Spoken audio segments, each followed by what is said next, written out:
an amputated dog, and you can see how she is. Hi, good girl. Bah. Sit.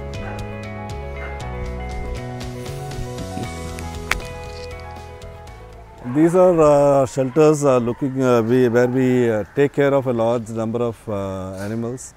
This is actually our elective surgery wing, where the animals that come after accidents, where they may require some sort of surgery, sometimes to amputate their leg, sometimes for other things, and they are housed in this section. And amputation doesn't automatically mean that they cannot move at all. She is an amputated dog.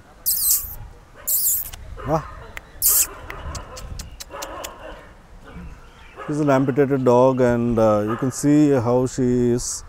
Hi, good girl. Bah. Sit.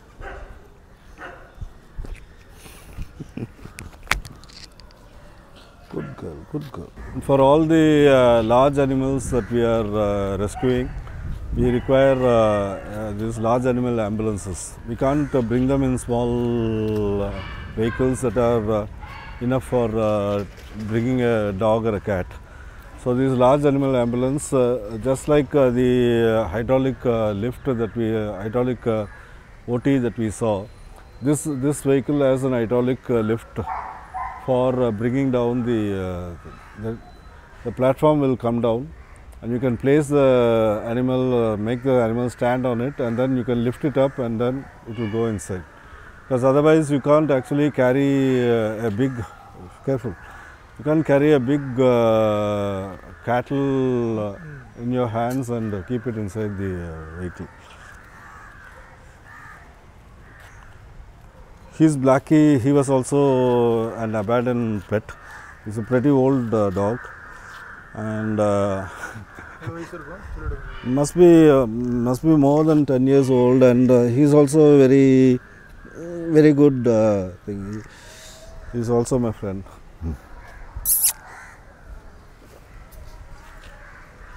This is our cattle shed, where the cattle that are rescued by us are given by the corporation are housed, and on this side of the cattle shed are the animals that require treatment. We provide treatment to them every day, and over these side are the cattle that have already been treated and healed.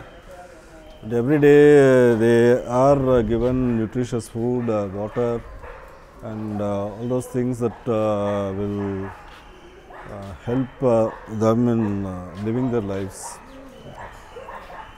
So we do have horses also, horses and donkeys also, and some of these horses are actually were used for joy rides and all that, and then left abused, not treated when they are in distress.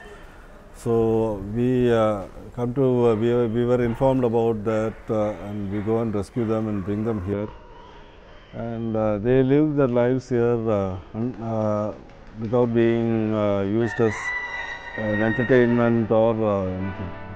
They are being abused also.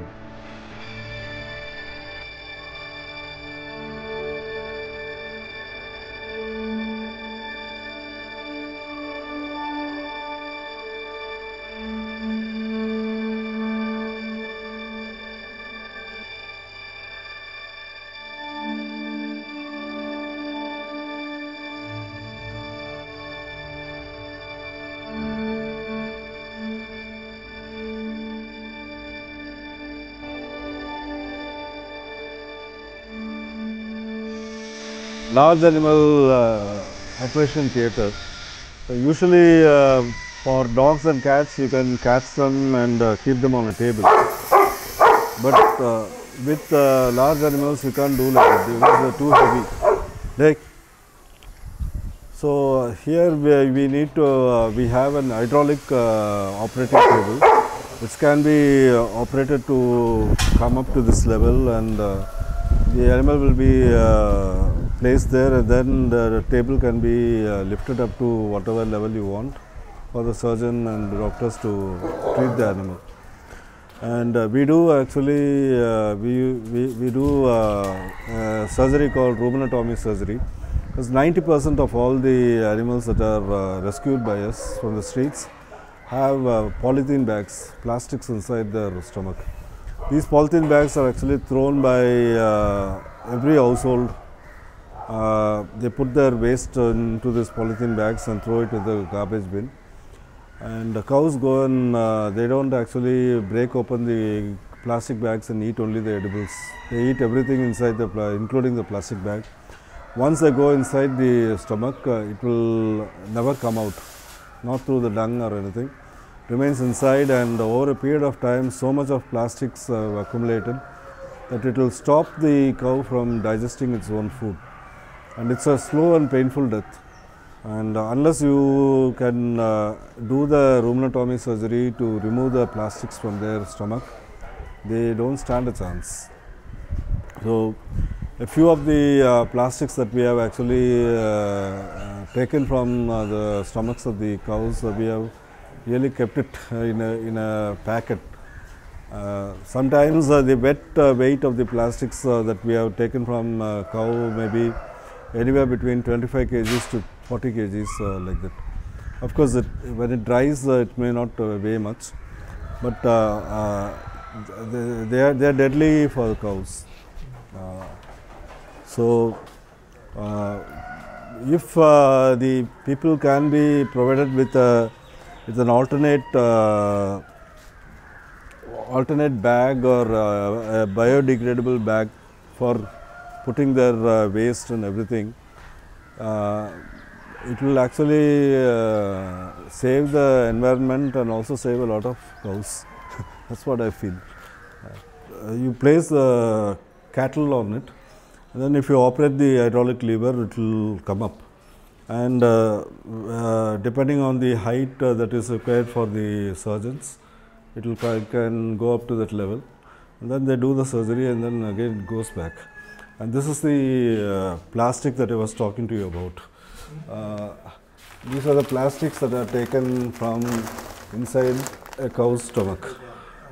Okay. So, we have done more than 115 ruminectomy surgeries to take away the plastics from inside the stomach. And I would say around 70 to 80% of them are successful. So, it is the only way to save the animal, because otherwise the plastics do not come out of the body of the cow. This is the horse stable, where the horses that do not have any injuries or anything are maintained here, and we provide them food, nutritious food, water every day. And Dag, Loxic, Ronic, after Ronic,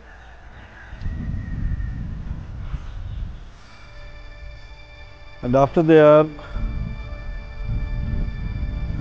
require any medical treatment, we do give it.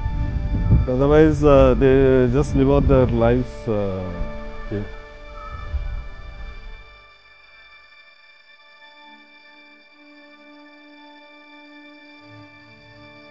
We had waterlogging, but what we had done was we have made it in such a way that the water flows out by putting the things. So, this time we didn't suffer much, but during the heavy rains we had waterlogging, no doubt about it. That place is a little, it is a thing, and lower level, so the water is still there. Cat houses. This building on the first floor is the cat operation theatre, and underneath is the cat treatment area, and also for the kittens. And we have close to 200 cats, Sheriff. And this is actually our abandoned pets, which I was talking to you about earlier. Uh, we, uh, we do keep them inside and provide them treatment if they require. And we do try to encourage people to come and adopt them. Because the best way to give them a happy life is to make them go to a good family where they can live out their lives happily. And over here are the various sections that houses dogs. As far as dogs are concerned, we have several enclosures depending on the nature of treatment that is required. For skin treatment called mange, we have a separate outlet enclosure for mange animals. For paraplegic animals which can't walk, we have a separate section where they are given treatment, physiotherapy treatment, and even swimming and all that. And for suspected rabies dogs, you have to keep them in an isolation ward and keep them under observation. Because if they really have rabies, then they will die within a week or 10 days. If you don't have rabies, then you can actually try to provide treatment for whatever disease they may have, or vaccinate them and sterilize them and leave them back. We are now near the small animal crematorium inside Blue Cross of India. This was actually inaugurated 1.5 months back, and we were able to get it done through the patronage of Chennai Wellington Corporate Foundation. And everybody knows that when you have a pet and when it dies, people do not know what to do with the pet. There isn't a cremation ground, cremation for pet animals, and people go to beaches, or if they don't have any place to bury their thing, they go to the beach and sometimes throw the body into the beach, or they dig a hole and put the body and come back. So this is actually our co-founder Dr. Sini Krishna and Mr. The chairman of the CWCF. They had a discussion about this, and they came forward to help us in erecting this. And ESCO Furnaces actually came forward to do this thing. It's the first animal crematorium in Tamil Nadu. And this is actually a prayer hall. This is not meant for any particular god or anything. But the pet owner, when they come and cremate their body, the pet's body, they can spend the last few minutes in the prayer hall, and after that give the body for cremation. Registration for this is, we have set up a link called bit.ly/animal cremation. So you can just Google this link in Google, and it will open to a Zoho page, and you can register for that. Then you can bring the dog here, and we'll do the cremation. And so I feel it's a very good, being a pet owner, I feel it's a very good initiative that Blue Cross has done.